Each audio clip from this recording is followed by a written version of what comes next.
দোয়া করার পরে হাত দিয়ে মুখ মাসে করার ব্যাপারে দুনিয়ার বুকে যতগুলো হাদিস এসেছে, কোনোটা হাদিস মওযু, কোনোটা জয়ীফ, সর্বোচ্চ জয়ীফ এবং সর্বনিম্ন মওযু, একটা বরাত সহিহ নয়, একটা রিওয়ায়াত সহিহ নয়।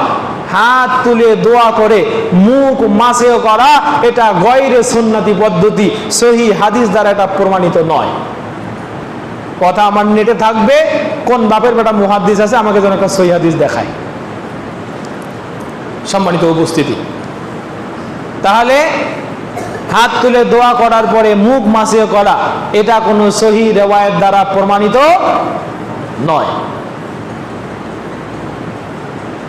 আপনি যখন তখন হাত তুলতেই পারেন আল্লাহর কাছে, কোনো সমস্যা নেই।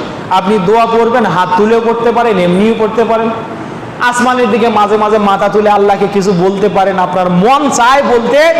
আপনি বলেন যে আমি আরবি দোয়া পারি না, কিন্তু আল্লাহকে এই কথাটা আমি বলতে চাই, তা আল্লাহ যেহেতু ভাষার স্রষ্টা, আপনি বাংলা ভাষায় বলেন, আল্লাহ শুনে নেবে।